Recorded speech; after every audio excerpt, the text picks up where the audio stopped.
Hey internet, what's up? It's me, lo-fi musician and producer, Blue Sirens. I just got done watching Daft Punk's Interstellar 5555, or is it 5555?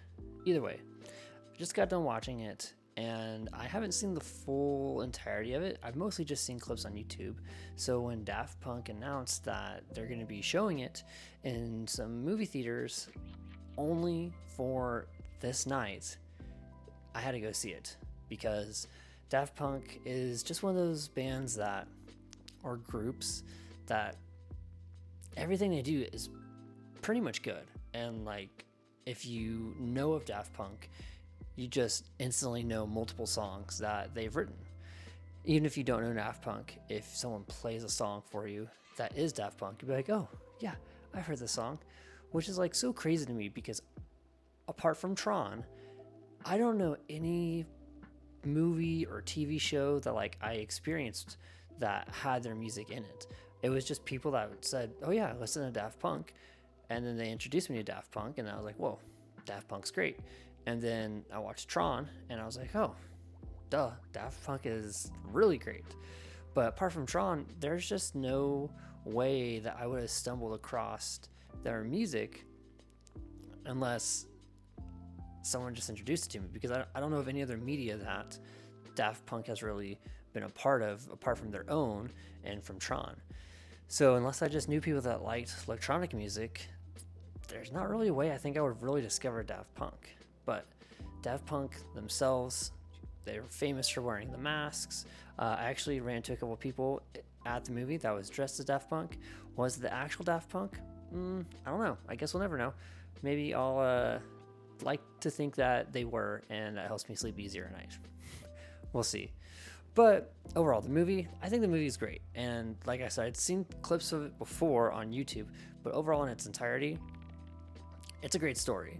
It's a story of essentially how there's four rock stars on another planet that get kidnapped and brought to Earth and pretty much are brainwashed by a evil record executive person to have them make records and hit songs. And then he uses those records and those hit songs to essentially have a cult and gain power and become, immortal. And he's been doing it forever with people like Bach and Aretha Franklin and a couple other people. I think it was Bob Dylan that they were trying to show in one of the clips. But then there's a hero, or a space pilot hero from their planet, that chases them down and tracks them down on Earth and tries to save them. He ends up dying in the process. The four extraterrestrials, they ended up stopping this evil record executive, and he dies. And they're afraid that Earth is going to reject them, and they've got to get home. But another record executive kind of finds them as they're trying to make their way back home, helps them out. The whole planet embraces them being blue and wants them to stay, but they, help them get along to their planet. On their way back, the spirit of the evil record executive chases them down a wormhole and is close to keeping them from getting home. But then the spirit of our ghost, or the ghost of our extraterrestrial friends, the space hero, he comes out of nowhere and is like, I got you. And he gets rid of that evil spirit. They go back home. Everyone's like, oh my gosh, it's so great that you're here.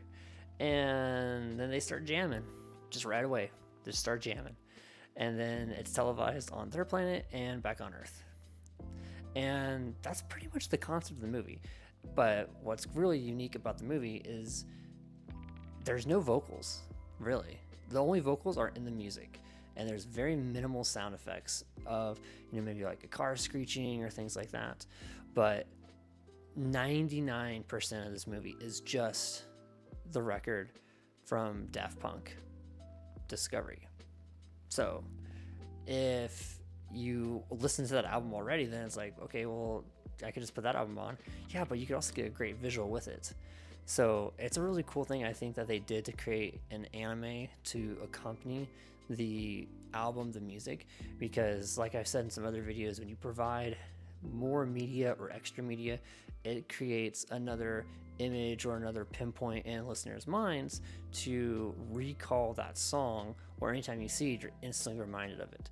Yeah, blue people, we got Avatar, we got the Smurfs, but now we also have Daft Punk's Interstellar 5555. That, if you see someone blue, it could be them, and you're gonna be thinking of that every time in your head now. Now, there was a little bit of controversy about this movie because it was upscaled and remastered for this viewing, and at some points people thought it looked like it was AI that they used because there were digital renderings of this animation, and some of those renderings may not really exist anymore. The technology maybe just isn't there. So it's possible maybe they used AI for it, but there's nothing that confirms it. That's all speculation. So for me, I didn't really know about it until after, but I did see some parts in the movie where I'm like, that doesn't look like it's the highest quality, but at the same time, it didn't really eat me up inside. So it didn't bother me. If they did use AI, I'd be like, hey, not cool. But at the same time, if it's one of those things where you're like, well, we don't really have another way of doing it, then it's like, okay, understandable, but still, I'm just not a big supporter of AI in those situations.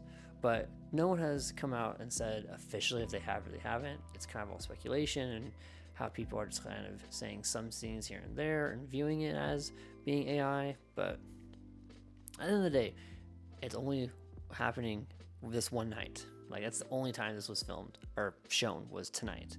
And that's pretty much it. So for one night, are you gonna use AI? Sounds like it. Could be, we don't know. But I don't think, in the grand scheme of things, I don't think it's that big a deal, unless this is kind of used as a way for future movies to say, well, they did it, we can do it too. We'll have to see. But what I did really like is at the end of the movie, they had some exclusive footage that no one's really seen before. That was really cool.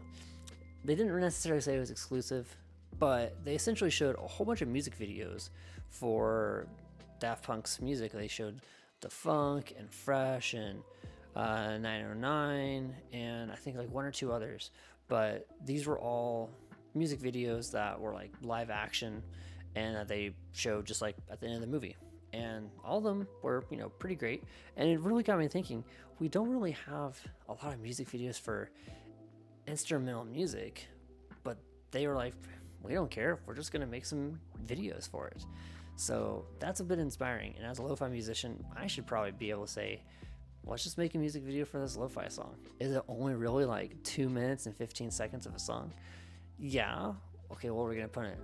I don't know. We can put someone ordering coffee and sitting down at a table and, show them studying in different things and subjects and stuff. But either way, we can create some sort of visual, and that's what's really important. And that's really what Daft Punk is doing, is they're creating this visual so that you have more to associate their music with. And that's essentially the whole point of social media when it comes to music, to create more visuals for your music so that when people see those, they think of your song. So Daft Punk did it really well with this. This movie came out over 20 years ago, and we're still talking about it. And like, this movie theater was packed. There were several showings at this movie theater, and they were all sold out. So people definitely, they know Daft Punk, but they definitely want to see just this visual that goes on with the album. So it works. I think the challenge now is, in this day and social media age, is how do we, as singers, songwriters, but even as instrumentalists, how do we create effective visuals in video and other medias to promote our work? It's a tough question. But what do you guys think? How do you think you can promote your work with different visuals and unique takes and things like that, kind of like how Daft Punk did? Let me know in the comments below, and don't forget to like and subscribe. Peace.